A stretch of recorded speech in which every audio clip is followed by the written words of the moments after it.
As a young reporter in 1990, my daily commute took me past the ITO traffic junction, where these big black monitors flashed every few minutes that Delhi was the most polluted place on the planet after the city of Mexico. Later, I moved to California. I had young children. It's not working again. Moved to California, had young children, and I did notice that the colors there seemed brighter. The sky was bluer, the sun seemed more dazzling, but I took it all for granted until I moved to India, back to New Delhi. We were excited about moving back with our young children, wanted to spend time with the grandparents, with our friends, be back home. But very quickly I realized that something was not quite right. We were falling ill more often, especially the children, and especially in the winters. When I shared this concern with other mothers, some of them swore that this was Delhi's filthy air that was creating this problem. As a young mother, I was anxious and I was confused. Had I made the wrong decision in giving up our green card and moving back to this place we thought was home? Then I thought, maybe I'm overreacting. And that's when I turned to my journalistic, investigative skills and started looking at what really air pollution was. What I found was horrifying. Not only was there an invisible killer lurking in our midst, it was hiding in plain sight. All the science, evidence, and data led me to the fact that the beautiful haze that I saw around me, softening the edges of everything, that purple light in the distance, that was all pollution. And it was sickening us by just the involuntary act of breathing. Do you know why dirty air is so harmful?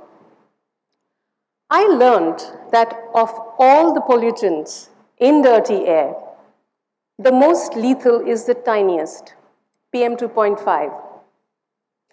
Particulate matter smaller than 2.5 microns, which is 30 times smaller than human hair. This has the ability to bypass all the body's natural defenses, sink into our lungs, get into our bloodstream, and thus into every organ of our body. My first instinct was to escape, to run back, leave. In the face of clear and present danger, there are only two ways to survive: fight or flight. Some of us concerned parents in 2015 banded together to create an organization to work towards awareness, advocacy, and change. We went to schools and hospitals and spoke about the cumulative, irreversible, and long-term effect of air pollution. In 2017, one of these parents also won a petition to ban firecrackers in the entire nation. A few days after that was Diwali, and that was the day I discovered that my mother, a classical vocal musician and a Sanskrit scholar, was diagnosed with lung cancer, stage 4. The doctors said it was triggered by the filthy air she had breathed all her life. With absolutely no symptoms, just a little cough and some breathlessness, this came as a big shock to all of us. Watching someone you love suffer is also a kind of suffering. My mother passed away within 3 months of that diagnosis, struggling to breathe in her last days while we watched helplessly. Today, more and more women, more and more young people, and more non-smokers are getting diagnosed with lung cancer. And air pollution doesn't just affect the lungs, it also affects the heart. The youngest person to have an air pollution-triggered heart attack is a 16-year-old Bengaluru student. Following all this, I wrote a book on the human cost of air pollution. I structured it as a grief memoir and backed it by the science, evidence, and data that I had learned along the way. The writing helped me process my grief, but what it also did was, more importantly, it helped me deepen my research, and it made me understand and connect the dots between air pollution, disease, disability, and death. There are many things I learned along the way, but let me share with you the top 5 things that I learned. 1, there are no safe levels of air pollution.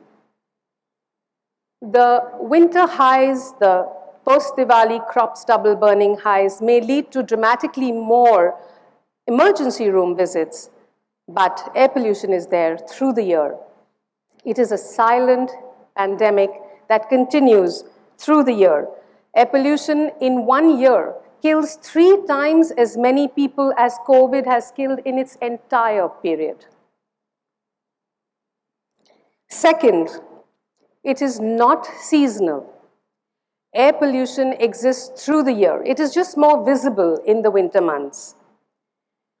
We have seen that air pollution levels, the pollution load through the year is 20 times the WHO guideline limit and about 100 times in the winters. And we've even measured it at 600 times the WHO guideline limits. Third, air pollution is not just a Delhi problem, and it is not even just a North India problem. Air pollution is there in 98% of India. 98% of Indians breathe dirty air. Already Mumbai and Kolkata and Chennai have shown us how AQI levels that they have can easily beat Delhi's levels. Hyderabad and Bengaluru, by the way, they top all the lists of nitrous oxide pollutants. So they're not far behind. And if you thought rural air pollution was any less, research has shown now that rural air pollution is growing at an even faster rate than urban air pollution. So what have we done here? We have normalized high levels of air pollution. London, which was one of the smoggiest cities earlier, now calls an air emergency alert at levels of 80. So does Paris. But in India, in New Delhi especially, if we see levels of 80, we're very happy and relieved, and we send our children out to play and we run marathons and we breathe a sigh of relief. Thank God there's no pollution. The fourth thing that I learned, which was the most serious, was that pollution doesn't just harm human lungs. There are 70,000 papers that link air pollution to every sort of disease. Dementia, diabetes, obesity, depression. Actually, even low test scores are a result of air pollution. The fifth thing that I learned was air pollution is a social inequity. The rich generate more pollution, and the poor are less able to defend themselves from it. Profits are booked privately, but the harm is felt collectively and disproportionately. We are losing years of our life through pollution. The University of Chicago has measured that a Delhi resident could live 12 years more if they were breathing air that the WHO guidelines permitted. In India, the air is getting filthier. Today, every newborn is born a smoker from the very first breath they take. Children born in India in polluted areas have smaller lungs, lower lung function, and thus poorer health outcomes. So those early morning soccer games and football and cricket that you go for, please remember, you're smoking almost 20 to 30 cigarettes and depositing about 1 teaspoon of ash in your lungs, ash that will never, ever leave your body. In international cricket in 2017, I remember players vomiting on the cricket ground. Those were just the short-term effects that we were seeing. The longer-term effects are still to come. But enough bad news. Let's get to the good news. The health harm from air pollution may be irreversible, but air pollution itself is reversible. COVID showed us how quickly the blue skies came back, how quickly nature is able to heal the earth. There are solutions as well, and they're not rocket science. London, Mexico, and China have shown us how quickly they were able to reverse air pollution levels in their countries. It's a solvable problem, and with India's sharp brains, I'm sure we can do it even quicker. If we can actually send rockets to the moon at a fraction of the cost of other countries, I'm sure we can make life on Earth so much more breathable. But I have to stress here that there is only one way to reduce air pollution, and that is by reducing emissions at source, whether that is dhuan or dhool.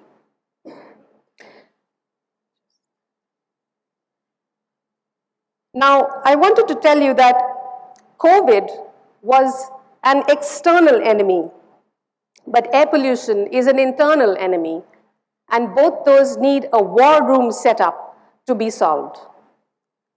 Unlike COVID, where there is a direct link between the virus and the disease, air pollution affects different organs and different ways, and it depends on the genetic load that you're carrying for air pollution to show its worst form.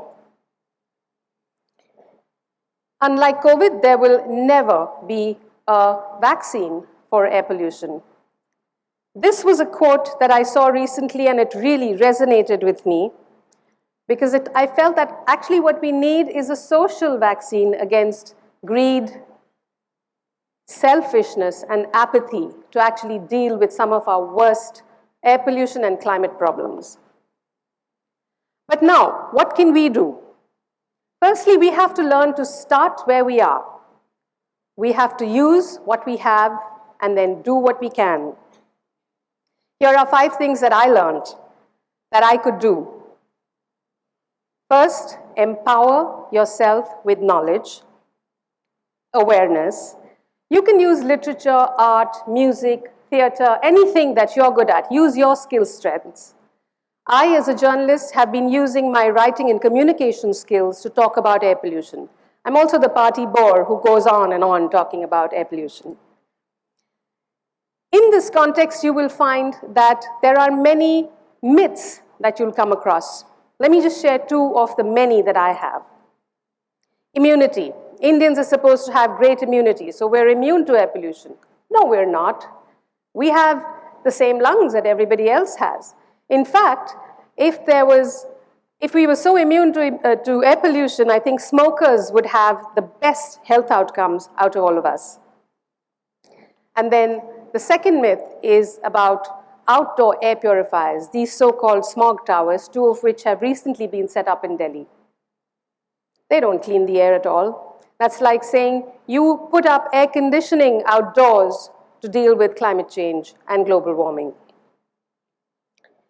The second thing we need to do is make air pollution an electoral issue. So what we need to do is talk to everyone around us, especially our bhaiyas and didis and Uber drivers and everybody who we meet who does not understand what air pollution is. We have to demand from the government for simple, widespread health advisories, for simple public messaging like they did in COVID. I mean, COVID, you couldn't pick up the phone and call somebody without hearing everything about COVID. We need something similar for air pollution, and we can do it. The third thing is we have to hold our governments and our corporates accountable. And how do we do that? With our wallets and our ballots. We have to make sure that the corporates also keep their air pollution footprint low. We cannot normalize air pollution. We have to demand that we are breathing the same clean quality of air that the rest of the world is, not at 300 and 200 and 100, but less, much less. The last thing that I think I want to say is that by campaigning, we have to campaign to make air pollution a mission of national importance and call it out as a public health emergency. Unless we don't do that, we're not going to see that kind of a war room set up with a strong and uncompromising commander in place to take us through and give us back our health. What can we do now, today, start from today? All of us, that's the fifth thing. We must reduce, minimize our own air pollution footprint, modify our lifestyles, make our life minimal, and make that minimal cool. You do start with the same old reduce, repair, reuse, recycle, but remember, reduce is the first step. So don't rush to upgrade those devices just to stay trendy.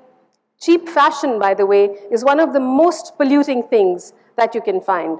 So restrain, reduce, make EVs and renewables cool, actively control your own air pollution footprint, and maybe take that zero waste challenge, segregate your garbage. These are simple things that we can start today. And don't be pressured by social media to have those large-scale celebrations that have a very high air pollution footprint. So just quickly to summarize, empower yourself, make pollution an electoral issue, hold governments and corporates accountable, campaign to make this a mission of national importance and a public health emergency, modify your lifestyle, and make minimal cool. Start where you are, use what you have, and do what you can. Thank you.